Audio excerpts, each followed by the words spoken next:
할렐루야. 하나님께서 우리에게 은혜 베푸시기를 소망합니다. 오늘은 강의 형태로 진행을 할 텐데요. 또 강의를 들으시면서 또 우리 자녀들, 또 우리 자녀 손들 어떻게 키울 수 있을지 좀 고민하는 좋은 시간, 또 귀한 시간이 되었으면 좋겠습니다. 제가 예배 시간에 강의하려고 그러면 약간 어색해요. 그래도 제가 강의 도중에 또 가장 핵심적인 오늘 본문 말씀을 또 이야기할 테니까요. 또 강의 들으시면서 은혜로운 시간이 되었으면 좋겠습니다. 저는 어쩌다 이제 학부모라는 책을 또 최근에 썼는데요. 그 책을 쓰면서 어떤 생각을 했냐면 한국 교회에 부모 교육은 많은데 학부모 교육이 없다라는 생각이 들었어요. 학부모 교육과 부모 교육은 다릅니다. 부모 앞에 학자가 들어가 있죠. 학은 학문, 공부입니다. 사실 우리 학생들이 제일 고민하는 주제가 공부잖아요. 또 우리 부모님들이 가장 또 고심하는 주제 또한 학업, 공부입니다. 교회 사역을 하면서 제일 힘든 부분이 아이들이 학원에 가는 문제죠. 그러니까 한마디로 이 학 부분을 빼고서는 교회 교육이 이루어지지가 않아요. 그리고 아이들의 실제적인 삶의 주제를 터치하지 않고서는 뜬구름 잡는 교육이 될 확률이 굉장히 높거든요. 저는 그런 면에서 우리 한국 교회에 부모 앞에 학자가 들어간 학부모 교육이 좀 많이 되어야 하지 않을까 생각을 하고 기대를 가지고선 어쩌다 학부모라는 책을 쓰게 되었습니다. 그 책에서 저는 신앙과 학업은 같이 갈 수 있다라고 주장을 하고 있습니다. 오늘 내용도 그 주제입니다. 신앙과 학업이 분리되지 않고 함께 갈 수 있다. 같이 갈 수 있다. 이걸 너무 이렇게 분리로 생각하지 말자. 대척점에 있지 않다. 저는 20여 년 동안에 청소년 사역을 했습니다. 제가 병행 사역까지 포함해서 24년 정도 청소년 사역을 지금도 하고 있습니다. 제가 학교에서 또 여러 일들을 하면서 외부 사역도 가장 많이 하는 교수일 겁니다. 제가 학교 일이 없어서가 아닙니다. 주중에는 거의 맨날 집에 밤에 들어와요. 제가 학교에서 또 학과장으로 또 교육대학원장으로 사역하면서도요. 주말 혹은 또 방학 또 저녁 기간에는 좀 청소년 사역들을 하고 있습니다. 제가 외부 사역 중에 또 NGO 대표하는 사역도 있고요. 또 연구소 대표하는 사역들도 있습니다. 다 재능 기부입니다. 자원봉사죠. 재능 기부, 제 시간 내고 돈 내고 또 재능 내서 하는 그런 봉사들인데요. 그 사역을 굳이 왜 하냐? 저는 제 마음속 한켠에 하나님께서 주신 사명이 청소년 사역입니다. 그래서 그 청소년들을 돕고 세우기 위해서 그들을 돕고 싶은 마음이 강력하게 들어서 순수 봉사활동 같이 하고 있어요. 그래서 지금도 청소년 아이들을 만나서 대화도 하고 프로그램도 만들고 진로 상담도 하고 또 수련회도 인도를 하는데요. 청소년들과 대화를 해보고 또 청소년 부모들과 대화를 해보면 가장 고민하는 것은 역시 학업입니다. 학업. 엄마 아빠들도 고민하고 그다음 아이들도 고민하는. 그래서 교회 교육 안에서 이 부분에 대한 명확한 기준을 세우고 저는 또 교육을 해야 된다고 봅니다. 그래서 학부모 교육이 필요하다라고 먼저 말씀드리고 싶습니다. 그래서 결론부터 말씀드리면 신앙과 학업은 대척점에 있는 게 아니라 함께 갈 수 있다. 그 부분을 먼저 생각하시면 좋을 것 같습니다. 신앙과 이제 학업의 관계를 가지고선 한 4가지 유형이 만들어지는데요.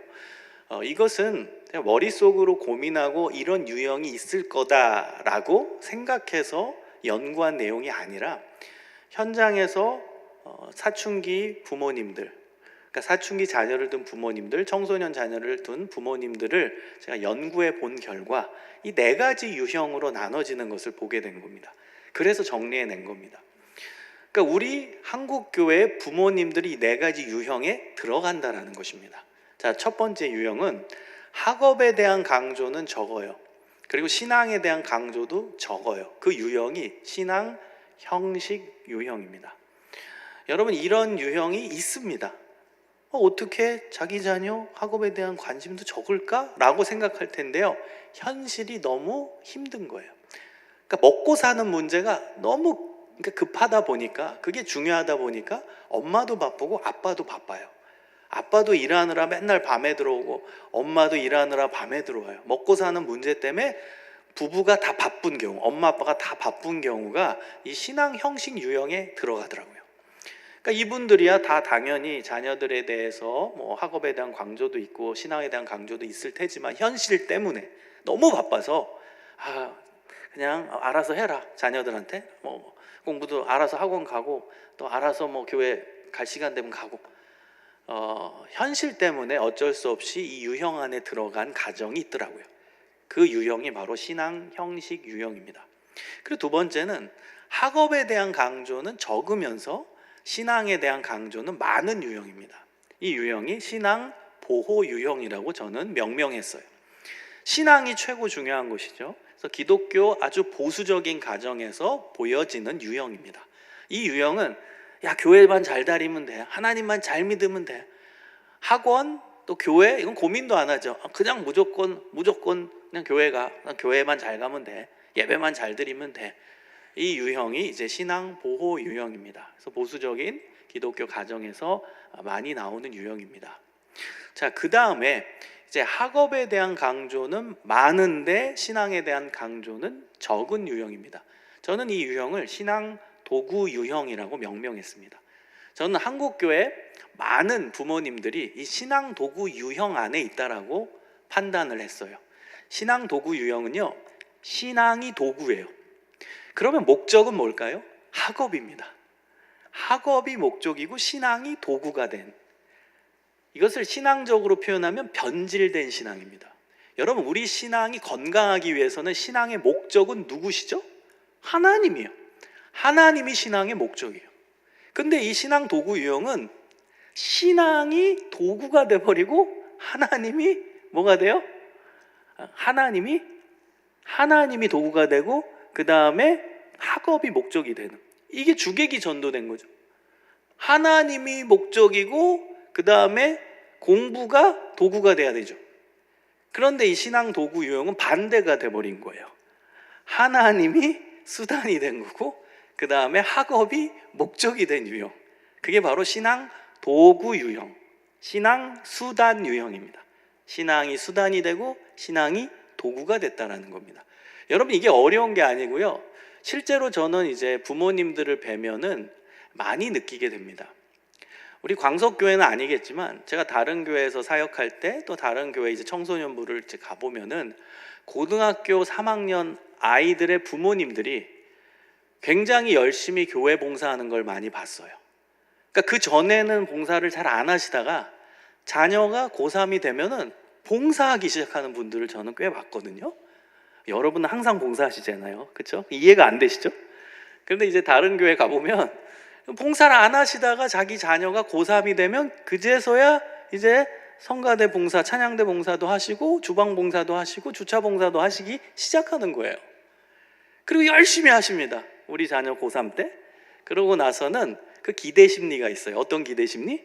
우리 자녀가 이제 수능 보면 성적 잘 나오겠지, 내가 이렇게 열심히 주차 봉사하고 1년 동안 열심히 주방 봉사하고 찬양대 봉사 다 했는데 우리 자녀 좋은 데 가겠지, 이 기대 심리가 있는 겁니다. 그래서 열심히 봉사하시는 어머니 아버지들을 저는 본 적이 많이 있어요. 여러분, 이분들의 신앙을 이제 감히 분석을 해보면 신앙 도구 유형인 거예요. 목적은 학업인 거예요. 내가 열심히 이렇게 신앙생활하면, 내가 부모로서 열심히 교회 봉사하면 우리 자녀 좋은 학업 되겠지, 좋은 성적 나오겠지, 좋은 대학 가겠지, 이게 목적이었던 거예요. 여러분, 이것은 사실 변질된 신앙입니다. 우린 객관적으로 우리 자신을 봐야 돼요. 신앙 기준 안에서, 성경 기준 안에서 우리 자신을 봐야 돼요. 이건 변질된 신앙이에요. 이것을 신학적인 표현으로 바꾼다면 기복주의예요. 기복주의가 왜 무섭죠? 왜 변질된 신앙이죠? 복이 목적이거든. 우리 아이들한테 복은 학업이잖아요. 공부 잘하는 거잖아요. 그 복이 목적이고 그 복을 위한 수단으로서 신앙이 필요한 거예요. 그게 기복주의입니다. 이게 주객전도입니다. 하나님이 목적이어야 되는데 하나님이 수단이 돼버리시는 거예요. 목적은 공부, 학업, 대학이 돼버리는 거예요. 복이 목적이 돼버리는 거예요. 이게 기복주의입니다. 여러분, 기독교에서는 복을 강조하죠. 그런데요, 그 복은 결과로 따라오는 복입니다. 복이 목적이 아니에요. 우리의 신앙의 목적은 하나님이십니다. 여러분 믿으세요? 하나님이 신앙의 목적이에요. 하나님만 바라보고 하나님만 경외하고 하나님만 사랑하고 하나님께만 초점을 맞추는 신앙, 그게 건강한 신앙입니다. 그렇게 하나님을 잘 섬겼더니, 하나님께 예배했더니, 하나님을 신실하게 섬겼더니 결과로 복이 따라오는 거예요. 이건 건강한 복에 대한 이해입니다. 우리가 그 결과 복이 목적이 아니라 하나님이 목적으로 열심히 했더니 따라오는 거예요. 복이 보너스로 하나님이 복을 주시는 거예요. 우리는 그 복이 중요한 게 아니에요. 그거에 주목해서 신앙생활 하는 게 아니라 하나님이라는 분만 바라보고 목적으로 신앙생활 했더니 하나님이 보너스로 그 결과로서, 신앙의 결과로서 복을 주시더라는 거예요. 이게 건강한 복에 대한 이해입니다. 그러나 변질된 신앙은 복이 목적이 되는 거예요. 복 이거 바라고 신앙생활하는. 여러분, 이 신앙 도구 유형 안에 들어간 아이들도 저는 꽤 많이 봤어요. 많이 봤습니다. 제가 청소년 사역을 하면서 신앙 도구 유형 안에 있는 우리 청소년 아이들을 많이 만나게 됐습니다. 제가 청소년 사역을 하면서 제일 힘들었던 경우가 언제였냐면, 대학 입시 다 끝나고 나서 결과가 다 나왔어요. 그리고 신실한 아이들 중에 대학교 떨어진 애들, 그런 애들이요 저를 찾아오는 거예요. 무섭게 인상 쓰면서. 그리고 저한테 막 따지는 거예요. 저를 하나님으로 이해하나 봐요. 막 뭐라고 저한테요. 실제로 제가 이제 기억나는 학생이 있었는데요. 그 학생은 1년 내내, 고3 내내 교회 한 번도 안 빠졌어요. 게다가 피아노 반주 봉사까지 다 했던 아주 신실한 학생이었어요. 그리고 피아노도 꽤 잘 쳤습니다. 그래서 자기가 원하는 대학에 들어갈 줄 우리도 알고 있었는데 대학 입시 결과 떨어졌어요. 그러고 나서 바로 저를 찾아왔습니다. 떨어진 그날. 그러고 나서 저한테 막 쏟아내는 거예요. 어떻게 제가 떨어집니까? 어떻게 목사님 제가 떨어진지 말 좀 해보라고. 나는 1년 동안 내내 반주 봉사하고 한 번도 안 빠졌다고, 고3인데. 근데 내 친구들 다 학원 간다고 교회 나오지도 않고, 그리고 열심히 하지도 않았는데 걔네들은 대학교 누구는 어디 합격했고 누구는 어디 합격했고, 근데 나는 한 번도 빠지지 않고 피아노 반주 봉사 다 했는데 왜 내가 대학교 떨어지냐고 저한테 막 해대는 거예요. 저를 하나님으로 이렇게 보이나 봐요. 그래서 막 하나님 말씀 전하니까 그거 나한테 막 쏟아내는 거예요. 왜 떨어뜨리냐고 나한테. 내가 떨어뜨린 거 아닌데 나 왜 떨어뜨리냐, 왜 대학 못 가게 했냐고 막 나한테 막 뭐라고 해요. 여러분, 이 아이들의 이 신앙도 분석을 해보면 신앙 도구 유형이었던 거죠. 열심히 교회 나오고 열심히 피아노 반주 봉사하고 열심히 했어요. 고3 내내. 신앙이죠. 신앙적 열심이죠. 근데 이것은 결국에는 뭐였어요? 수단이었던 거예요. 목적은 대학 합격. 이렇게 내가 열심히 피아노 반주 봉사하면, 이렇게 내가 한 번도 고3인데도 교회 안 빠지면 좋은 성적 나와서 좋은 대학 가겠지. 이게 목적이었던 거예요. 좋은 대학. 그 목적을 위해 신앙이 필요했다라는 거죠. 그게 수단이고 도구였다라는 거죠. 이게 신앙 도구 유형입니다. 여러분, 우리 자신을 한번 성찰해 봐야 돼요. 우린 신앙 도구 유형이 아닌지. 자, 마지막 네 번째 우리가 추구해야 되는 이제 유형이 신앙 학업 통합 유형입니다. 신앙 학업 통합 유형은 신앙도 좋고 그 다음에 학업도 좋은 두 가지가 같이 가는 유형. 이게 신앙 학업 통합 유형입니다. 여러분, 신앙 학업 통합 유형은 신앙도 강조하고 학업도 공부도 강조하는 거예요. 그러나 우선순위는 분명히 있습니다. 우선순위는 당연히 신앙입니다. 왜요? 신앙이 목적이니까. 여러분, 신앙 도구 유형의 반대가 신앙 학업 통합 유형입니다. 아까 신앙 도구 유형은 신앙이 도구고 학업이 목적이었잖아요. 근데 신앙 학업 통합 유형은 반대입니다. 신앙이 목적이고 학업이 도구. 공부가 수단, 공부가 도구가 되는 유형. 이게 신앙 학업 통합 유형입니다. 저는요, 이게 가능하다고 봅니다. 이게 제가 그냥 주장하고 가능합니다가 아니라, 저는 24년 정도 청소년 사역을 하면서 신앙학업 통합 유형으로 들어간 아이들을 너무 많이 봤습니다. 증거도 많아요. 그 결과물들도 많이, 제 제자들 많이 있습니다. 저는 청소년 사역을 오랫동안 했기 때문에 그 제자들, 초창기 제자들, 그 다음에 뭐 10년 전 제자들 다 지금 성인이에요. 그리고 각 영역에서 다 활동하는 유명인들도 꽤 됩니다. 제 제자들 중에. 누가 보면 제가 되게 나이 많은 줄 아는데요, 저는 실제로 제 제자들 중에 대학 교수들도 많이 있어요. 실제로. 그래서 같이 지금은 뭐 동역자로서 뭐 연구도 하고 같이 뭐 하나님의 일을 어떻게 할까 고민도 하고, 그래서 그 제자들 모아놓고서 뭐 1년에 한 번 수련회도 해요. 제 제자들. 그래가지고 수련회장 빌려가지고 수련회하고 뜨겁게 제가 집회하고, 그래가지고 각 영역에 뭐 방송 쪽에서도 있고 체육계에서도 있고 또 기업 쪽에서도 있고 대학 교수들도 여러 명 되고 모여가지고 요즘은 수련회 하면서 무슨 얘기하는 줄 아세요? 우리 어떻게 하나님의 일을 할까? 제 제자들이요. 제 중고등부 사역했을 때, 청소년 사역했을 때 만난 제자들, 그 제자들이 신앙학업 통합 유형으로 변화돼서 각 영역에서 지금은 활약하고 있는 제자들이요. 요즘에 어떤 말까지 나오냐면 우리 학교 만들자고 막 이런 얘기까지 나와요. 학교, 중고등학교 만들자고. 너무 제가 감개무량합니다. 이런 제자들이 이제 잘 커서, 원래는 이 친구들이 막 신앙학업 통합 유형 안에 있던 친구들이 아니에요. 그러나 변화돼서 신앙학업 통합 유형 안으로 들어가서 열심히 이제 준비하고 공부하고 자기 영역에서 어느 정도 위치에 올라간 친구들이 꽤 많습니다. 그래서 저는 신앙학업 통합 유형이 가능하다고 보는 거예요. 저의 사역적 경험 가운데. 이게 제 주장이 아닙니다. 이렇게 돼야 됩니다. 될 수 있습니다라는 단순한 주장이 아니라 그냥 제 사역의 경험으로서 고백을 하는 겁니다. 여러분, 저는 방학 때는 거의 청소년 캠프에서 삽니다. 겨울에는 우리 학교 입시가 많아서 이제 좀 제한이 되는데요, 여름에는 굉장히 많이 다닙니다. 그래서 작년 여름에도 한 28군데 제가 수련을 인도했고요. 청소년 캠프 제가 주최하는 캠프도 있어요. 그리고 이제 겨울에도 이제 캠프들 다니고 또 제가 주최하는 캠프도 한 3개 정도를 겨울에 하게 됩니다. 제가 캠프를 할 때 제 캠프 이야기를 좀 하려고 합니다. 왜냐하면 그 안에서 이 신앙학업 통합 유형으로 들어간 아이들을 많이 봤기 때문입니다. 그 수련회 장소에서, 수련회 현장에서 변화된 애들이 너무 많기 때문에 수련회 이야기를 나누려고 해요. 여러분, 실제로요, 2015년도, 2017년도에 기독교 신문사에서 조사했어요.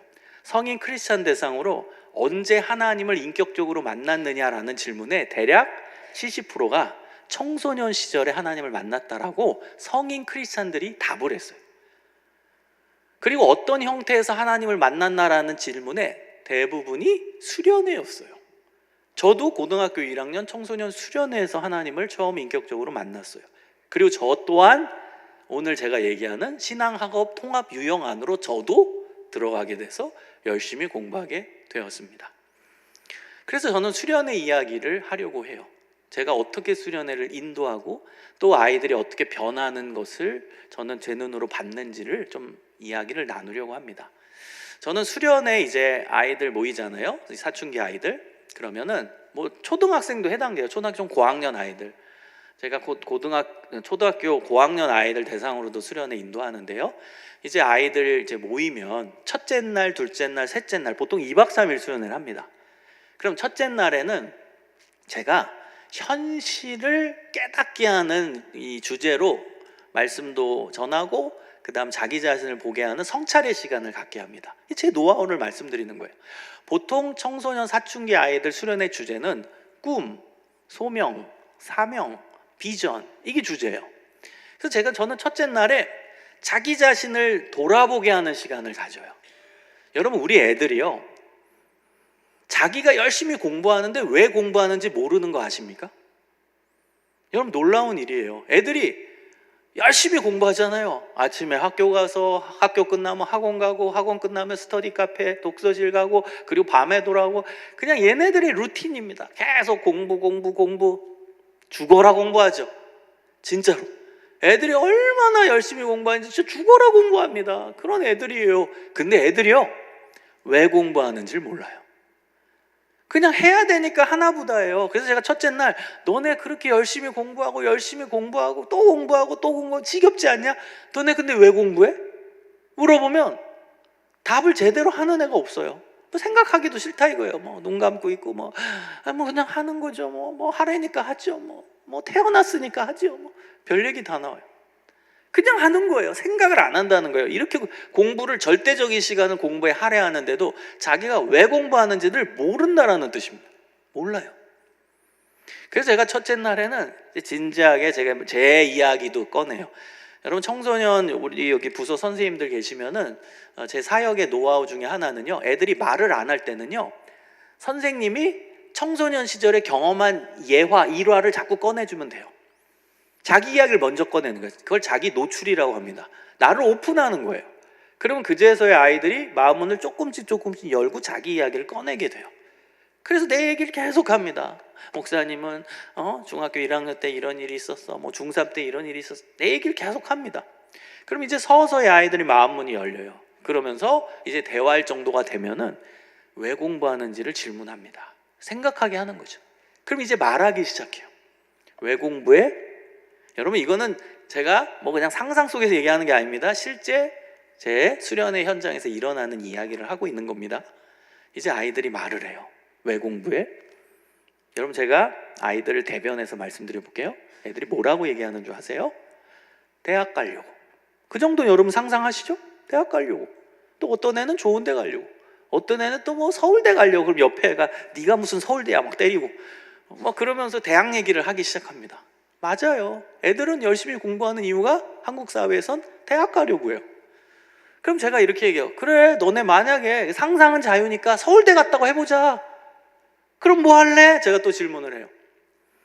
여러분 교육학 방법 중에 굉장히 중요한 이제 방법이 바로 꼬리에 꼬리를 묻는 질문입니다.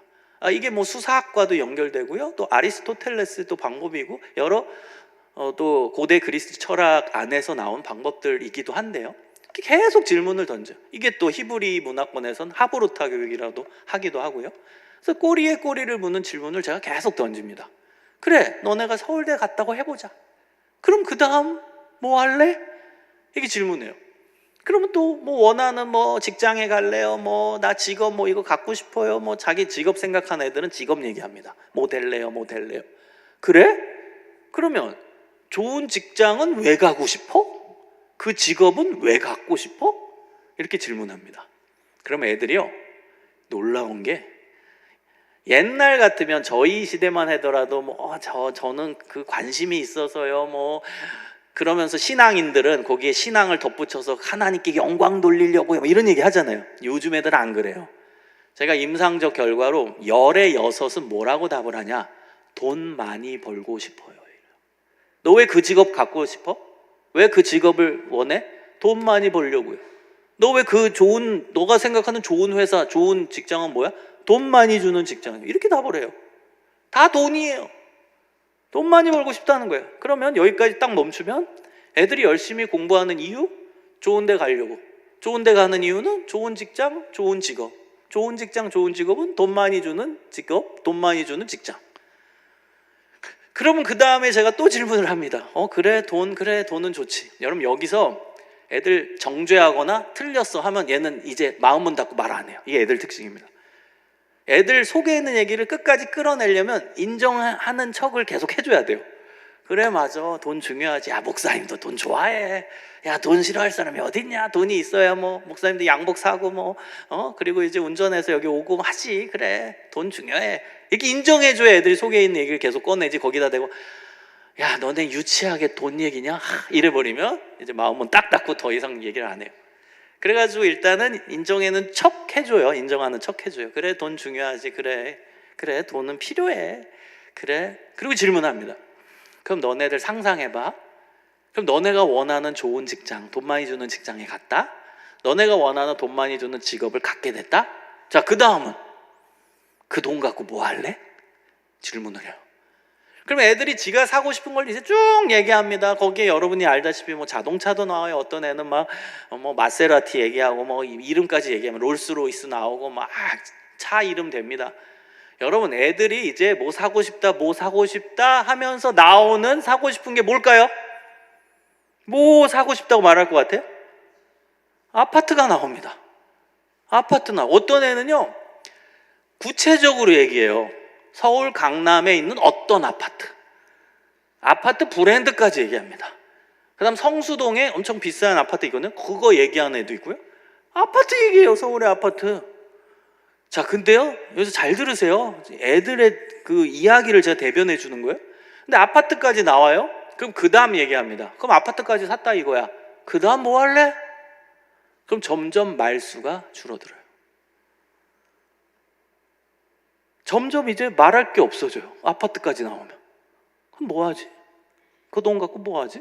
이제 생각을 못 해요, 애들이. 여러분, 혹시 이 아이들을 우리가 이렇게 만든 건 아닐까요?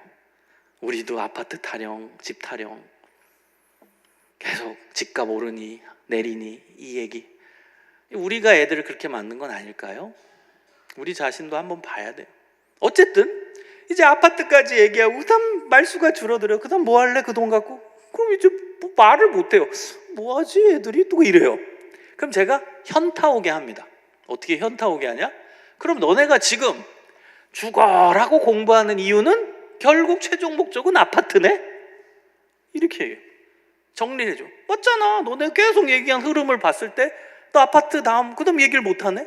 그럼 너네가 지금 열심히 막 정말 목숨 걸고 공부하는 이유는 결국 서울에 아파트 사는 거네? 강남에 아파트 사는 거네? 그게 목적이네? 그게 최종 종착점이네? 공부의 끝이네? 그러면서 제가 재밌는 또 그 실험을 합니다. 뭐라고 하냐? 여기 수련회 온 우리 학생들한테 여기 서울에 아파트에 사는 사람 손 들어봐. 그럼 있어요. 아파트에서 사는 사람 손 들어봐. 그럼 이 손 이렇게 들어요. 막 이러고. 그래, 너네 지금 서울에 아파트에 살고 있지. 그 너네 엄마 아빠가 열심히 돈 벌어가지고 그 아파트 사서 넌 거기서 사는 사람 하면 또 손 들어요. 그럼 봐봐.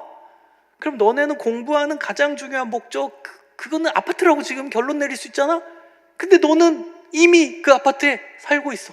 너네 엄마 아빠가 뭐 열심히 공부했는지 어쨌든 돈 벌어가지고 결국 이 아파트 사서 너는 그 안에서 살고 있어. 그럼 너네 엄마 아빠는 아침에 눈을 뜨고 야 나는 성공한 인생이야. 너무너무 행복해. 날아다니는 엄마 손 들어봐. 나는 성공한 인생이야. 행복하다. 날아다니는 아빠 손 들어봐. 너는 그 아파트에 엄마 아빠 덕분에 살고 있어. 너무 행복한 사람 손 들어봐. 없지요.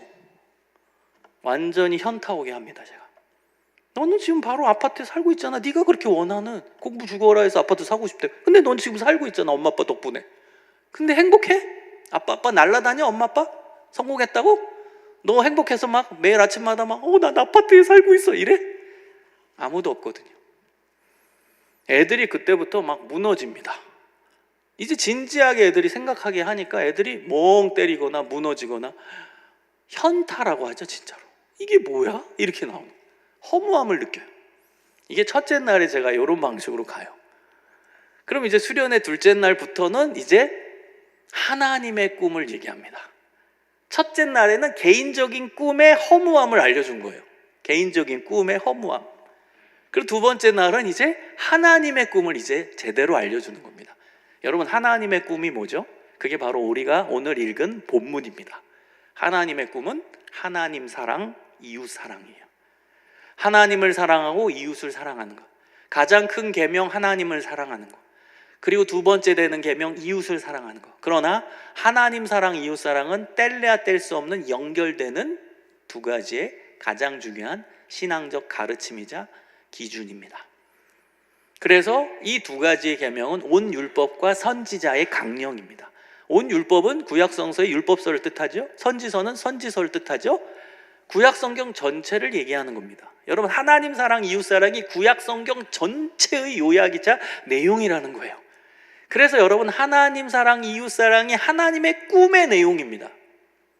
그런데요, 하나님 사랑과 이웃 사랑은 분리되지 않고 연결되어 있어요.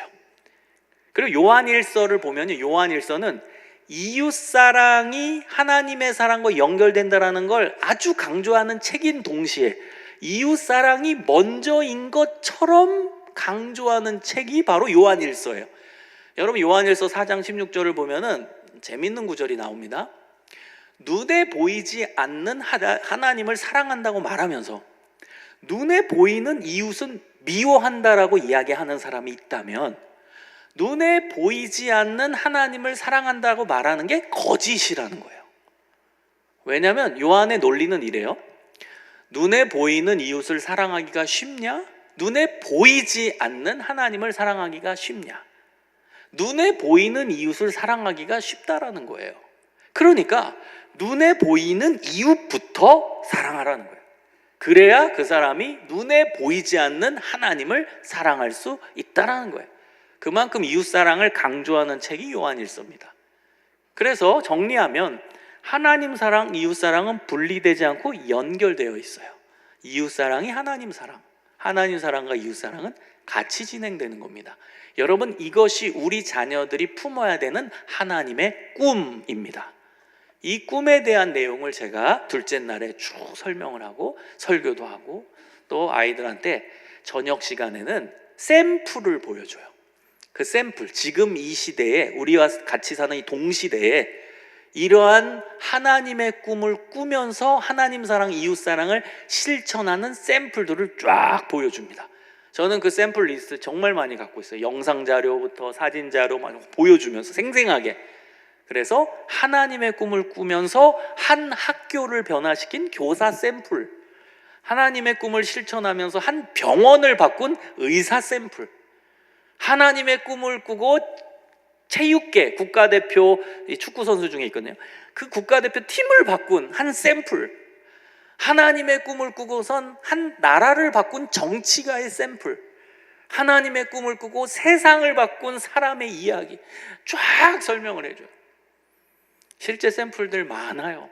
여러분 뭐 유튜브나 이런 거 보면 간증 이런 거 찾아보시면 많아요. 그 샘플들, 좋은 샘플 영역별로 다. 그래서 우리가 알만한 사람들 샘플들을 학생들한테 제가 생생하게 소개를 해줘요. 영상 자료, 그 다음 사진 자료, 그럼 저도 말을 하면서 아주 리얼하게 설명하면서. 그럼 애들이요 변화되기 시작해요.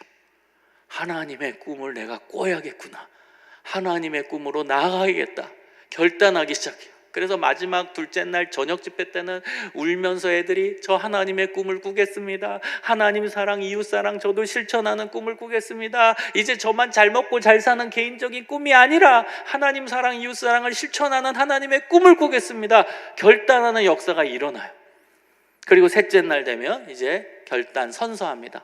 저는 이런 꿈을 꾸고 이런 사람이 되겠습니다. 하나님께 올려드리고 결단의 기도를 합니다. 이게 제 수련의 패턴이에요. 그러면 애들이요 수련회 마치고 어디로 가는 줄 아세요? 어디로 가는 줄 아세요? 독서실로 가요. 수련회 마치고 공부하러 가요. 저는 너무 많이 봤습니다, 이 샘플을. 여러분 이게 굉장히 당연한 겁니다. 한번 보세요. 개인적인 꿈을 꿨을 때 공부의 동기가 강할까요? 하나님의 꿈을 꿨을 때 공부의 동기가 강할까요? 여러분 개인적인 꿈은 뭐 나쁜 건 아닙니다. 나쁘다고 말하면 안 돼요. 개인적인 꿈 좋죠. 열심히 공부해서 돈 많이 벌어서 뭐 아파트 사고 뭐 차 사고 그래서 편안하게 산다, 이거 좋죠. 그런데요, 만약에 개인적인 꿈에 실패했어, 내가 공부를 좀 덜해서 좋은 대학에 못 갔어요. 그리고 애들이 말하는 좋은 직장, 돈 많이 주는 직장에 못 갔어요. 그러면 그 결과는 뭐예요? 내가 좀 불편하게 사는 거예요. 맞죠? 돈이 좀 없으면 불편하게 사는 정도입니다. 그런데 만약에 하나님의 꿈에 실패하면 어떻게 되냐? 한 학교를 변화시킬 수 있는 기회를 놓치고, 한 병원을 바꿀 기회를 놓치고, 한 국가를 바꿀 기회를 놓치고, 세상을 바꿀 기회를 놓친다라고 애들은 생각해요. 애들 순수해서. 내가 하나님의 꿈에 실패하면 공부 좀 덜 해가지고 의사가 못 돼서 한 병원을 바꿀 수 있는 기회를 놓치는 거 아니야? 나 교사 되고 싶은데 내가 만약에 공부 좀 덜 해서 교사를 못하면 한 학교를 바꿀 수 있는 기회를 내가 놓치는 거 아니야? 애들은 그렇게 생각해요. 순수해서. 여러분 그러면 공부의 동기가, 그 강렬한 열정이 개인적인 꿈을 꿨을 때 강할까요? 하나님의 꿈을 꿨을 때 강할까요? 하나님의 꿈을 꿨을 때. 저는 이걸 너무 많이 본 거예요. 그래서 신앙, 학업, 통합, 유형 가능하다 보는 거예요. 그래서 그 아이들이 변화돼가지고 열심히 공부하고 열심히 또 예체능하는 친구들도 있고 해서, 그래서 이제 결과물이 많이 나왔어요, 제 제자들 중에. 그래서 뭐 음악계에서도 좀 알려진 친구 있고요, 또 영상 쪽에서 또 아이돌 가수들 영상 이런 거 전체 책임지는 이제 방송업체 대표도 제 제자. 각 분야에서 신앙학업 통합 유형으로 나가서 열심히 준비해서 열심히 자기 영역에서 지금 성과를 내는 제자들이 제 눈앞에 실제 있습니다. 그걸 보면서 아, 이게 가능하다. 이 친구들 모아놓고 제가 이제 1년에 한 번씩 모여서 뭐 수련회 같은 거 한다고 했잖아요.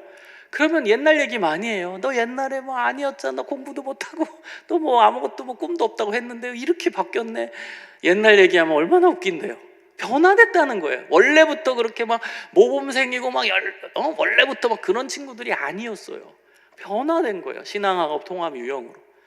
원래 모범생인 애들은 그런 모임에 오지도 않아요. 본인은 알아서 컸다 이거예요. 알아서 자기는 옛날부터 공부 잘하고 옛날부터 잘했다, 이런 애들은 오지도 않아요, 이 모임에. 그러니까 여러분, 놀라운 일들이 제 눈앞에 진짜 나타나는 거예요. 그걸 봤을 때 아, 신앙학업 통합 유형은 가능하다. 여러분, 우리 자녀들을 신앙도 좋고 또 학업도 잘 되는 귀한 하나님의 일꾼들로 키워내시길 소망합니다. 여러분이 공부를 잘한다라는 거 굳이 뭐 전교 1등만 얘기하면 안 돼요. 그냥 최선을 다해서 자기가 할 수 있는 가능성을 최대한 발휘하는 게 그게 잘하는 거예요. 또 뭐 실기하는 친구들은 뭐 공부 외에 또 실기도 열심히 해야 되죠. 음악, 미술, 체육, 자기 분야에서 열심히 해 나가는 거, 그게 다 공부 잘하고 학업 잘하는 얘기입니다.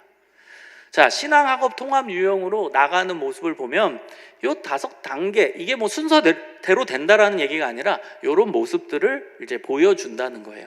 하나님과 뜨겁게 만나고요, 그리고 하나님을 경외하고 찬양하는 삶을 살고요, 그리고 하나님 사랑, 이웃 사랑을 실천하는 하나님의 꿈을 꾸고요, 그리고 순수하게 난 하나님께만 영광 돌릴 거예요.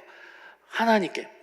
이게 왜 저는 중요하다고 보냐면요, 하나님의 꿈을 꾼다라고 얘기를 하면서도 결국 자기의 꿈을 위해 계속 신앙 도구 유형에서 쳇바퀴 도는 아이들이 있더라고요, 보니까. 결국 자기가 뭐 예를 들면 의사가 되고 싶은데 신앙적인 걸 듣기도 들었어. 근데 자기 목적은 결국 의사야. 그러니까 하나님, 제가 의사 돼서 하나님께 영광 돌릴게요, 말은 해요. 근데 알고 봤더니 자기는 이 의사 되는 게 목적이에요. 그러면서 뭔가 신앙인이니까 하나님한테 잘 보이려고 뭐 하나님께 영광 돌리겠습니다, 이런 말은 좀 해야 될 것 같아. 그런 청소년들이 있더라고. 그래서 제가 이걸 넣은 거예요. 순수하게, 진짜로, 진짜 하나님께만 영광. 나의 목적을 위해서 그냥 하나님께 영광, 요거 꼬트머리로 그냥 하나 언급하는 정도가 아니라 진짜 순수하게 하나님께만 영광 돌리겠다. 진짜 나는 하나님의 꿈대로 나가겠다. 그게 있어야 된다는 거예요. 그리고 학업하는 과정, 그 준비 과정에서 참 신앙인의 모습으로 살아가게 되고 공부하게 된다는 거예요. 그 참 신앙인의 모습은 하나님이 주시는 참 평안 속에 하나님의 능력과 지혜를 의지하고 부지런하고 성실하게, 그리고 정직한 결과를 기대하는. 여러분, 정직한 결과를 기대하는 게 뭐예요? 뿌린 만큼 거둔다요. 땀 흘린 만큼 결과를 얻는다. 요행을 바라지 않고 열심히 한다라는 거죠. 이 모습으로 열심히 하나님의 꿈을 향해 달려가게 된다라는 것입니다. 여러분, 그렇게 되면은 이제 어떻게 되냐? 공부가 수단이고 신앙이 목적이잖아요. 이렇게 진행하면 이제 아이들이 대학도 가고 그 다음에 직업을 갖게 되겠죠. 그 직업이 계속 수단이 되는 거예요. 목적은 계속 하나님, 신앙, 하나님의 꿈, 이게 목적이에요. 그 꿈을 향해서 학업이 수단이었고, 그 학업이 이제는 대학으로 가면 대학이 수단이 되는 거고, 그 대학을 졸업하면 이제 직업이 되는 거죠. 직업이 계속 수단으로 남는 거예요. 그래서요, 우리 자녀들에 대해서 이제 코칭을 하거나 양육을 할 때 이 부분, 직업 찾는 게 굉장히 중요합니다. 결국 대학에 가는 거, 결국 그 다음에 열심히 공부하는 건 어떤 직업을 이제 갖기 위함이거든요. 근데 그 직업도 목적은 아닙니다. 그건 수단이죠. 그 직업을 통해서 하나님의 꿈, 이게 목적인 거죠. 자, 그래서 자녀들의 직업을 찾을 때 여러분이 부모로서 옆에서 좀 도움을 줄 수 있으면 좋겠습니다. 그래서 팁을 제가 좀 몇 가지 드릴 텐데요. 첫 번째는 특기와 취미를 연결지어라. 여러분, 특기는 잘하는 거죠. 취미는 좋아하는 겁니다. 잘하는 것과 좋아하는 걸 연결짓는 노력이 필요합니다. 하나님이 우리를 다르게 만드셨어요. 어떤 사람은 이걸 잘하게 만들고 이걸 좋아하게 만들고 다 다르게 만드신 이유는 그거 가지고 살라라는 거예요. 그거 가지고 하나님의 꿈으로 나가라 이겁니다. 그래서 우리가 가진 특기와 취미는 중요하게 여러분 보셔야 됩니다. 자, 여러분, 하워드 가드너라는 하버드 대학교의 교육학과 교수, 여러분 다중지능 이론은 들어보셨을 겁니다. 이 사람의 이론을 가지고선 잘하는 것을 측정할 수 있어요. 잘하는 것. 이게 재능이죠. 그래서 이 지능에서, 이 뇌의 영역인데요, 이 지능에서 재능이 나옵니다. 보시면 한 8가지 지능으로 나눠질 수 있어요. 공간 지능은 공간 안에 사물을 배치하는 능력, 그 다음에 도화지 위에 사물을 그려내는 능력, 이게 미술과 관련돼요. 언어 지능, 말하고 듣고 읽고 쓰기의 지능.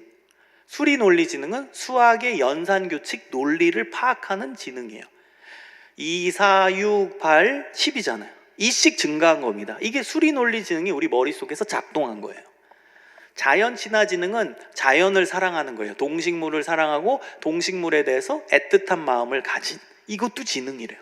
이것도 재능이래요. 인간 친화 지능은 사람을 사랑하고 사람을 좋아하고 사람 관계에서 이 리더십을 발휘하는 능력, 이게 인간 친화 지능이에요. 자기 성찰 지능은 자기 자신을 돌아보고 생각하고 회개하는. 여러분, 혹시 이런 분 있으세요? 오후에 친구를 만났어요. 카페에서. 그 수다를 떨었어요. 근데 밤에 집에 와서 내가 그 얘기 왜 했지? 괜히 얘기했어. 걔 상처받은 거 아니야? 이런 분이죠. 이게 지금 머릿속에서 자기 성찰 지능이 작동하고 있는 거예요. 말 실수한 거 없나? 막 계속 자기 자신을 돌아보고 성찰해. 이것도 지능이고 재능이래요. 완벽주의적 성향을 가진 분들이 요 자기 성찰 지능이 높습니다. 음악 지능은 리듬 계명 음정에 맞게 연주할 수 있는 능력입니다. 연주 능력, 악기 잘 다루는 분들이 음악 지능이 높아요. 신체 운동 지능은 운동인데 좀 더 구체적으로 얘기하면 지구력, 유연성 갖춘 분들이 신체 운동 지능이 높은 겁니다. 여러분, 이 8가지 지능을 갖고 이제 가정 안에서 해야 될 걸 제가 알려드릴게요. EBS에서 샘플 조사를 해봤습니다. 이 하워드 가드너의 이론을 가지고 지금 성공한, 우리가 다 아는 인플루언서, 유명한 분들, 그분들의 지능을 조사했어요. 상위 3가지 지능. 그랬더니 상위 3가지 지능과 맞아떨어지는 직업을 택할 때 그 사람은 성공했다, 이런 결론을 EBS에서 냈어요. 저도 그거 동의합니다. 저도 다중지능 연구하는 사람으로서 굉장히 설득력이 있어요. 여러분, 이제 제 샘플을 한번 해볼게요. 여러분 맞춰보세요. 저는 8가지 중에 어떤 지능이 높을 것 같아요? 이건 옆 사람과 비교하는 게 아니에요. 나 자신을 보는 거지. 내 안에서 가장 많이 나오는 지능을 얘기하는 거예요. 뭐가 높을 것 같아요? 맞습니다. 인간치는 어떻게 이렇게 저를 잘하세요? 성찰 잘 안 해요. 자, 뭐가 높을 것 같아요? 하나는. 못 보여드려서 죄송합니다. 음악 지능이 높습니다. 제가 피아노를 잘 칩니다. 저희 어머니가 피아노 전공이셔서 피아노를 잘 치고요. 악기, 대학교 땐 드러머였고요. 그래서 노래도 잘해요. 이렇게 말해서 그러네. 대학교 시절에는 그때 가요대에 나와서 수상도 하고 그랬어요. 음악을 굉장히 잘합니다. 좋아하고. 저는 언어 지능, 음악 지능, 인간 친화 지능 3가지가 높아요. 전 직업이 크게 2가지입니다. 목사, 그 다음 교수입니다. 목사라는 직업을 한번 생각해 보세요. 그럼 제가 가지고 있는 상위 3가지 지능이 목사라는 직업과 맞아떨어져요? 그렇죠? 목사님은 계속 설교문 짜고 설교해야 되죠. 언어 지능과 연결돼요. 그 다음에 계속 신방하고 상담하죠. 인간 친화 지능과 연결돼요. 찬양 관련된 사역 많이 하죠. 음악 지능과 연결돼요. 그래서 저는 상위 3가지 지능이 목사라는 직업군과 맞아떨어져요. 잘 맞는 거예요. 이렇게 찾는 거예요. 가정 안에서 제가 이제 팁을 드릴게요. 어떻게 해야 되는지. 집에 가셔서 자녀와 엄마 아빠가 같이 앉습니다. 근데 중요한 점은 엄마 아빠가 주도해서 야, 너 재능이 뭐야? 혹은 엄마 아빠가 생각하기에 너의 재능은 이건 것 같아 라고 말하면 안 돼요. 그럼 애들 굉장히 싫어합니다. 엄마 아빠와 함께하는 것 자체를 힘들어하는 사춘기 애들은 그렇게 엄마 아빠가 막 떠먹여도 주시 너 재능은 뭐뭐뭐다 이렇게 얘기한 걸 싫어해요. 그럼 어떻게 하냐? 아빠는 아빠의 재능을 얘기하고 엄마는 엄마 자신의 재능을 얘기하고 그리고 자녀도 너의 재능 스스로 얘기하게 하는 거예요. 야, 아빠는 나를 봤을 때, 나 스스로를 봤을 때 아빠는 언어 지능이 높고 인간 친화 지능이 높고 음악 지능이 높은 것 같아 나는. 엄마 어때? 그럼 엄마도 얘기하는 거야. 엄마는 나도 언어 지능이 높고 엄마는 수학을 잘했어. 수리 논리 지능이 높은 것 같고 엄마 운동 잘하는 거 너 알지? 신체 운동 지능이 높은 것 같아.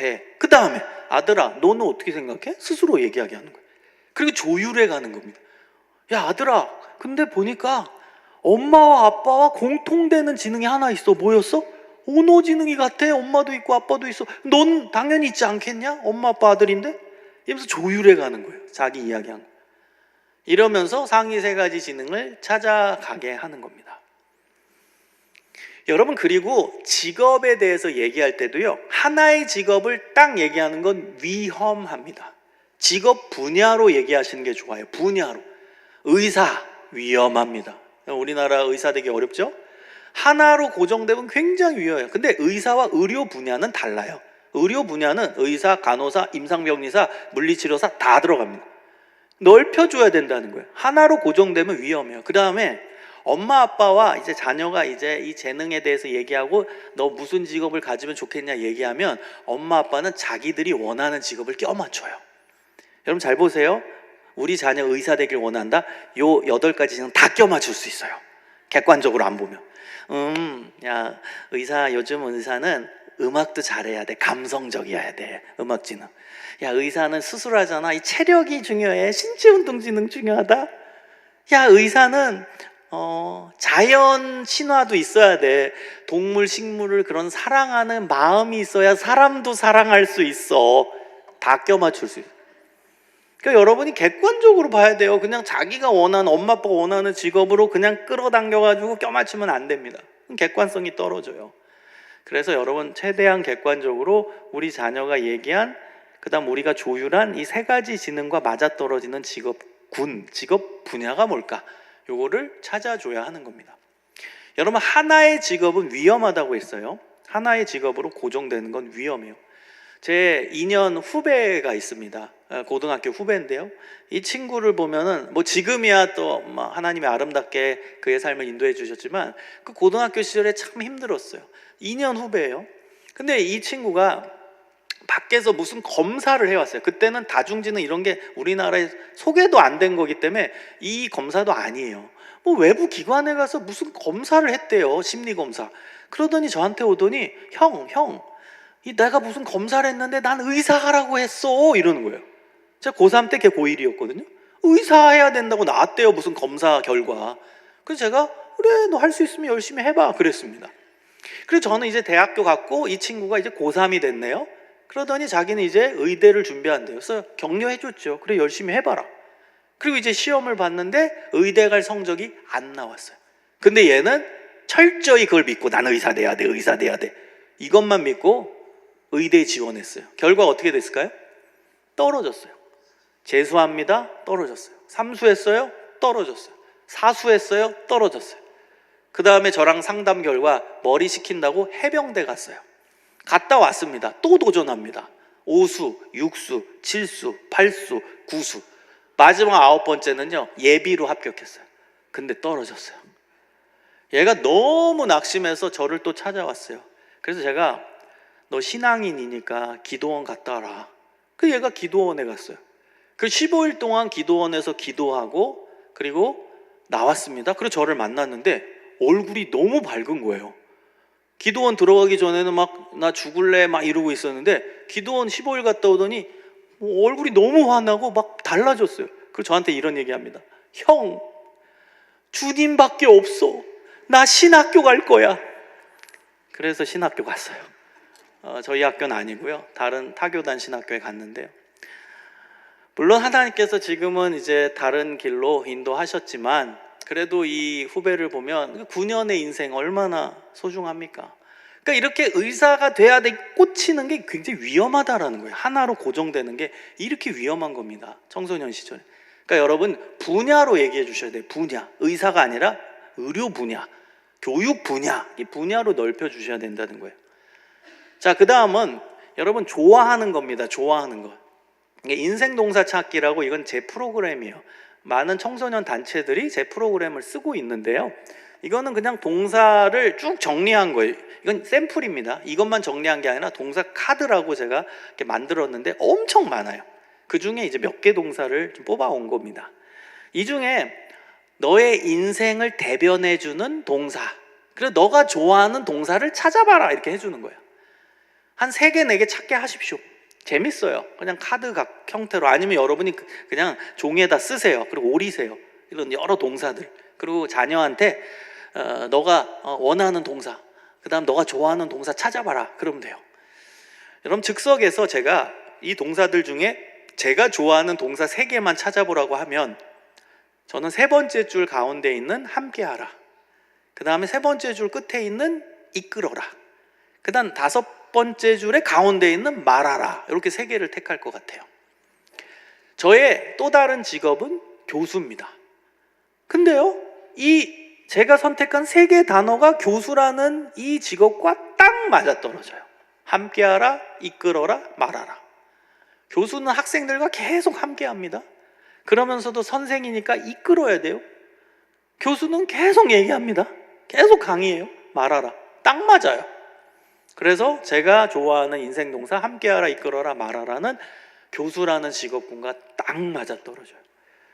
여러분, 저 되게 즐거워 보이지 않으세요? 저는 강의, 설교 다 좋아해요. 전혀 스트레스 안 받습니다.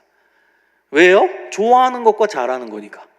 그래서 저는 교수도 좋아하고 목회자로서, 목사로서 사역하는 것도 좋아합니다. 둘 다 맞아요. 그러니까 좋아하는 것과 잘하는 것 가지고 그 직업을 택해서 하면 행복하게 살아요. 즐겁게 해요. 일 때문에 그렇게 스트레스 받지 않아요.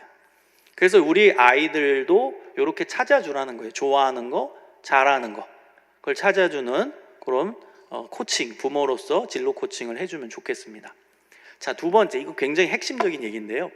하나님 사랑, 이웃 사랑이 이게 하나님의 꿈의 내용이잖아요. 그리고 하나님 사랑, 이웃 사랑은 연결되어 있고, 그리고 이웃 사랑이 하나님 사랑과 연결돼서 더 요한일서에서는 강조되어 있고, 그렇다면 우리 자녀들이 품어야 되는 이웃을 찾게 하는 거예요. 자, 이웃을 찾을 때 제가 질문을 만들었습니다. 5가지 질문. 난 어떤 대상을 만나면 부담되지 않고 편안한가? 어떤 대상 만나면 즐겁고 기쁨이 오는가? 어떤 대상을 만나서 대화 나누면 잘 되는가? 난 어떤 대상과 함께하면 일이 아니라 쉼으로 느껴지는가?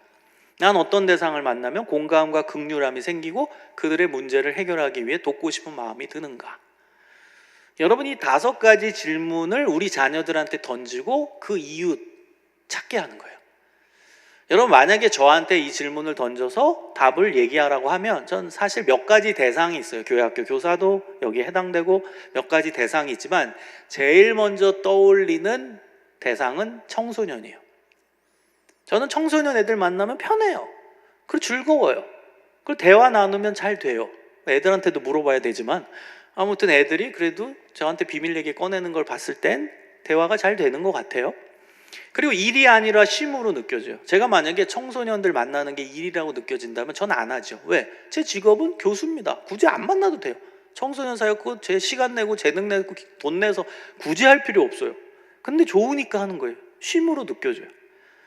그리고 청소년 애들 만나면 공감과 긍휼함이 생기고 또 그들의 문제를 해결하고 싶은 그런 마음이 들어요. 그래서 저는 청소년 사역을 어떻게든 계속 하려는 거예요. 제 제자 중에 대학교 제자가 있어요. 그 제자는 대학교 4학년 때까지 뭘 해야 될지를 모르는 거예요. 찾질 못했어요. 뭘 해야 될지. 그래서 저를 찾아왔습니다. 교수님, 저 4학년인데 뭘 해야 될지 모르겠어요. 저 큰일 났어요. 그래서 제가 그 제자한테 요 5가지 질문, 이 비슷한 질문을 줬어요. 제가 만든 질문을. 그리고 답을 찾아와라. 너가 품어야 될 이웃이 누군지 찾아오라고 했어요. 얘가 2주 만에 찾아왔습니다. 그리고 나서 저한테 얘기하기를, 교수님, 저는 이 이웃 찾기의 질문에 답이 할아버지 할머니입니다. 이렇게 얘기하는 거예요. 그래서 왜? 그랬더니 자기는 할아버지 할머니 손에 컸대요. 그래서 할아버지 할머니 만나면 편하고 대화도 잘 되고 즐겁고 쉼으로 느껴지고 그러면서도 돕고 싶대요. 그럼 됐다. 넌 할아버지 할머니 대상으로 일하면 된다. 그래서 얘랑 같이 찾은 게 노인복지요양사예요. 관련 자격증이 있어야 되거든요. 그래서 4학년 2학기 때 이 자격증 땄고요. 지금은 그 분야에서 일하고 있어요. 그러니까 이렇게 내가 품어야 되는 이웃을 찾는 거, 이게 진로에 있어서 굉장히 중요한 핵심적인 또 팁이라고 얘기할 수 있겠습니다.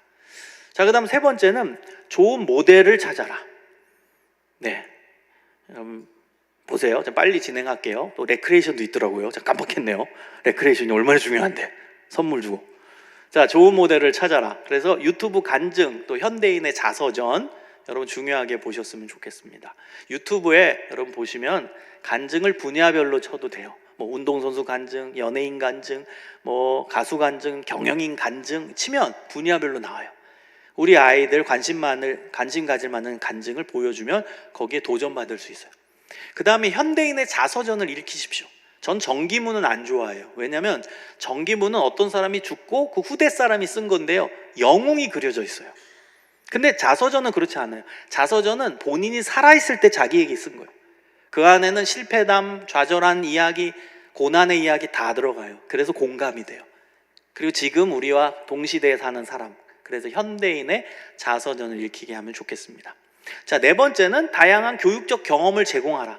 여러분 기독교 박물관, 미술관, 또 국내 성지 이런 데 다녀보세요. 사람 이야기예요. 박물관은 옛날 사람 이야기죠. 근데 기독교 박물관, 우리의 신앙의 선배들의 이야기가 들어있어요.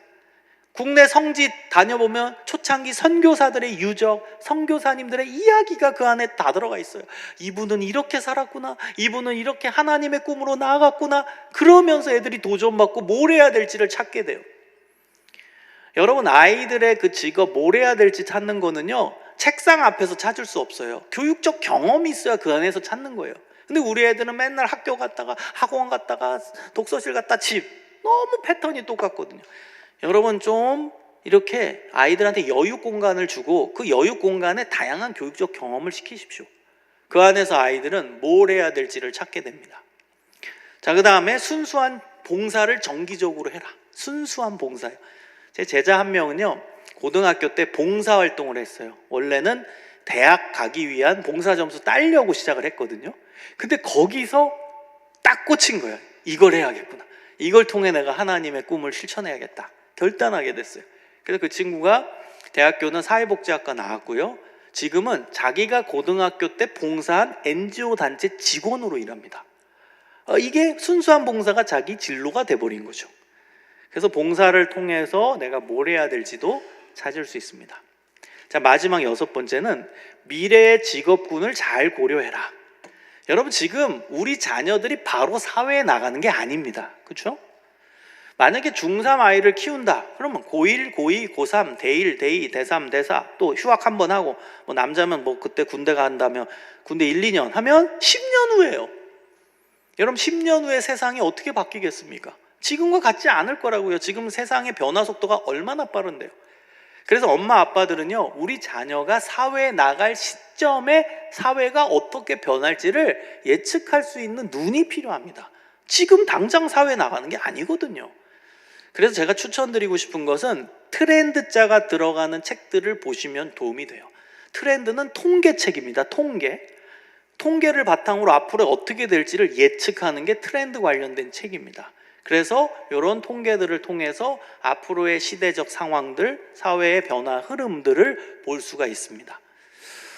여러분 지금 시대를 이렇게 얘기하죠. 4차 산업혁명 시대. 그런데요, 저는 앞으로의 미래의 흐름에 대해서 제가 이야기를 하면 과학 문명 시대는 계속 발전할 거예요. 동시에 옛날로 돌아가려는 레트로 산업도 계속 번창할 겁니다. 왠지 아세요? 이건 인간의 특성이기 때문입니다. 여러분 우리 인간은요, 새로운 문명이 오면 그것을 빨리 익혀서 향유하고 싶은 미래지향적 본성이 있어요. 그래서 스마트폰도 새로운 거 나오면 빨리 사고 싶어 하잖아요.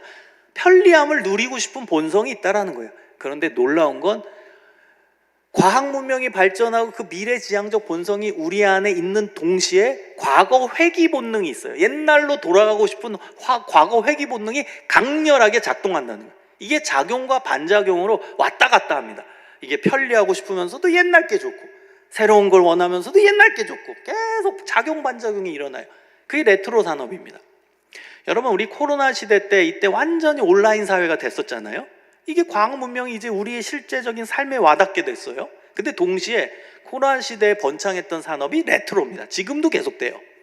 레트로 산업, 옛날 거로 돌아가는 거예요. 그래서 코로나 기간에 여러분 예능 프로그램들 보면은 옛날에 유명했던 연예인들이 다시 나와서 활동하고, 그 다음에 여러분 코로나 기간에 학교 밖 청소년들, 그러니까 뭐 홈스쿨링 포함입니다. 그 국가에서 이제 동아리 지원을 해줘요. 그 학교 밖 청소년들이 마스크 쓰고 동아리 활동을 했는데요. 그때 제일 많이 가입한 동아리 중에 하나가 뭔 줄 아십니까? 필름 카메라 동아리요. 24장, 36장 찍는 거. 아니 이거 핸드폰 가지고는 수만 장 찍을 수 있는데 왜 애들이 그 24장, 36장 막 덜덜 떨면서 그거 왜 찍어요? 이게 과거 회귀 본능입니다. 옛날 거. 그 다음에 그 기간에 대학 동아리, 대학생 아이들이 많이 가입한 동아리가 뭔 줄 아십니까? LP판 동아리요. 이건 신문 뉴스에서도 많이 나왔어요. LP판 동아리. 여러분 3D 영상 보는 애들이 찌직찌직거리는 LP판을 들어요. 대학생들이. 왜 그래요? 이게 인간의 과거 회귀 본능이라니까요. 좀 따뜻한 감성, 뭔가 여유를 주는 뭔가가 있다는 거예요. 아날로그적인 게. 여러분 지금 여기 디지털 시계가 있어요. 그래서 제 마음이 급해요. 근데 여기 아날로그 시계가 있다면 약간 마음이 편해요. 4시 14분으로 볼 수도 있고 16분으로도 볼 수 있고 12분으로도 볼 수 있고, 이게 여유가 있거든. 아날로그 시계는. 이게 인간의 레트로 감성입니다. 그래서 앞으로 시대는 과학 문명이 발전하는 그 분야는 계속될 거고요. 반작용으로 옛날 거 더 옛날 걸로 돌아가는 레트로 산업은 계속 번창할 겁니다. 그래서 여러분이 우리 아이들이 사회에 나갈 시점에 사회가 어떻게 변할지를 예측할 수 있는 눈이 있으면 좋겠습니다. 자, 그럼 마지막입니다. 여러분 우리 아이들 신앙이 중요하다고 했죠. 교회에서는 우리가 신앙교육도 하고 또 예배 드리고 수련회도 하는데, 가정 안에선 가정 예배인데요. 여러분 가정 예배 꿀팁을 좀 드릴게요. 아이들 이건 현실에 맞는 꿀팁입니다. 강요의 분위기가 아니라 즐거운 분위기에서 진행하라. 그 다음 짧게 하라. 여러분 매일 가정 예배를 3분 드린다고 해보세요. 그리고 한 집은 일주일에 딱 한 번 1시간 가정예배 드린다고 해보세요. 뭐가 더 교육적일까요? 전자일까요? 후자일까요? 전자입니다. 전자예요. 여러분 교육의 특징은 지속성입니다. 요즘 아이들에게는 의미의 시간이 중요합니다. 물리적 시간이 아니라. 여러분 정확히 아십시오. 요즘 아이들은요 물리적 시간이 아니라 의미의 시간이 중요해요. 그래서 쇼츠, 릴스 시대예요. 1분 안에 전달하고 싶은 내용이 다 들어가요. 영상 안에 1분 안에. 이게 의미의 시간입니다. 이제는요, 뭐 1시간 강의 이게 중요한 게 아니라 아이들에게는 1분 하더라도 그 안에 집약해서 내용을 넣는 그런 의미의 시간이 중요한 시기입니다. 그래서 여러분 뭐 가정 예배도 뭐 길게 이거 쉽지도 않아요. 우리 아이들 문화 속에서 얘들 얼마나 바쁜데요. 그 의미의 시간을 줘야 돼요. 그 다음 하루에 예배 요소를 한 가지씩 하라. 예배 순서 1개만 하면 돼요. 하루에 1개. 예배 진행은 부모와 자녀가 돌아가면서 하라. 자녀도 주도성을 갖고 할 수 있어요. 유튜브 영상을 활용해라. 예배 시간도 영상 보니까 활용하여. 가족 이벤트를 마련하라. 우리가 한 번도 예배 빠지지 않고 2달을 지났다? 그럼 맛있는 거 먹으러 가자. 그런 이벤트. 카카오톡 가족 채팅방을 활용하라. 우리 애들 중에서는요 이렇게 나누라고 하면 못해요. 그럼 카톡에 쓰라고 합니다. 그럼 돼요. 문자로 쓰라고 하면. 가정 예배 시간은 자녀에게 맞추라. 굳이 밤에만 할 필요가 없어요. 애가 만약에 저녁 시간에 잠깐 들어온다? 그때 해도 돼요. 가정 예배는 축복성으로 마무리해라. 그리고 종종 야외 예배를 드려라. 밖에 산책하면서 가정 예배를 간단히 드릴 수도 있는 거예요. 그래서 요일별 가정 예배의 실천입니다. 주일, 월, 화, 수, 목, 금, 토 딱 고정시켜 놓고, 빨간색은 예배 순서 요소입니다. 1개씩만 하는 거예요. 주일에는 위대한 신앙인들의 삶이 담긴 임팩트 있는 유튜브 영상을 시청합니다. 잘 돼 있어요. 뭐 다큐멘터리 형식으로 신앙인들, 뭐 선교사들 일기, 열전, 뭐 그들의 삶 이런 거에 영상들 많고요. 또 하나 추천드리는 영상은요, 성지순례 영상입니다. 애들이 관광, 여행에 관심이 많아요. 근데 성지순례는 어찌 보면 여행 컨셉이잖아요. 뭐 이스라엘, 요르단, 뭐 이집트, 뭐 로마, 뭐 이탈리아, 그다음 터키 성지 그런 영상들 많아요. 5분, 10분 그런 거 보여주는 거예요. 그리고 성경 공부가 되죠. 성경의 지명들이 나오니까. 월요일에는 찬송가, 화요일에는 성경 한두 장, 수요일에는 기도 제목 나누고 기도하고, 목요일에는 성경 암송 카드 갖고 외우고, 금요일에는 이제 우리 광석교회를 위해 기도하고, 다음 주에는 우리 나라 위해 기도하고, 그 다음 주는 선교사님들을 위해 기도하고, 돌아가면서 중보 기도하고, 토요일에는 한 주간의 삶 속에서 하나님께 감사한 내용을 서로 나누고, 이렇게 이제 짧게 예배 요소를 하나씩만 넣어서 하면 아이들 눈높이에 맞춰서 그러면서도 지속성 있는 저는 가정 예배를 실천할 수 있다라고 봅니다. 여러분 오늘 좀 짧은 시간인데 열심히 들어주셔서 감사드리고요. 저는 제 책 제목 갖고 이제 마무리 이제 발언을 하려고 합니다. 저는 우리 애들이 나무 같아 보여요. 이 나무들 여러분 잘 키우셨으면 좋겠어요. 이 나무들이 나중에 잘 커서 열매를 주렁주렁 잘 맺혀가는 그런 아름다운 나무들로 여러분이 키웠으면 좋겠고요. 그 다음에 우리 자녀들이 다 제 책제목입니다. 우리 자녀들이 전 사자 같아 보여요. 사자는 사춘기 자녀 약자예요. 사자같이 무서워요. 으르렁거려요. 건드리기만 하면 막 싸울 것 같아요. 근데 이 사자들을 잘 믿음 안에서 키우면 리더십을 갖춘 최고의 인물들로 키울 수 있다고 저는 확신합니다. 여러분 자녀들을 믿음의 사자들로 키워나가시기를 소망합니다. 그리고 여러분 제 책 제목 뭐 아시는 분이지만 어쩌다, 다 어쩌다예요. 그래서 어쩌다 교사 이 책이 잘 팔려서 또 어쩌다 청소년 사역, 그 다음에 최근에 어쩌다 하고 다 어쩌다거든요. 근데 저는 이게 어쩌다라고 지은 이유가 뭐냐면 어쩌다 우린 학부모 된 거 맞죠? 어쩌다 교사가 됐고 어쩌다가 사역을 했어요. 그런데요, 어쩌다로 시작했을지 모르지만 이건 우연이 아니었다. 하나님의 계획이었다. 그래서 하나님의 사명을 받은 자는 어쩌다가 아니라 결과는 무조건 한다. 어쩌다로 시작했을지 모르지만 사명받은 자는 무조건 교사한다. 무조건 학부모한다. 무조건 사역한다. 그렇게 결론을 짓게 된다라는 것이 제 책 제목의 의도입니다. 그리고 이제 수험생을 위한 100일 기도문도 썼고요. 그 다음 12월 11일에 청년들을 위해 썼어요. 결혼을 위한 100일 기도문. 그래서 나올 예정으로 있고요. 그래서 계속적으로 저는 또 책을 쓰고 또 강의하고 또 설교하면서 또 하나님의 사역을 겸손하게 또 잘 감당하겠습니다. 우리 여기 계신 귀한 우리 광석교회 성도님들도 우리 자녀들을 믿음 안에서 양육하고 우리 광석교회 자라나는 모든 다음 세대 아이들을 신앙 안에서 기도하면서 또 말씀을 잘 가르치면서 잘 세워갈 수 있는 믿음의 성도들 또 신앙의 어른들이 되어주시기를 주님의 이름으로 축원합니다.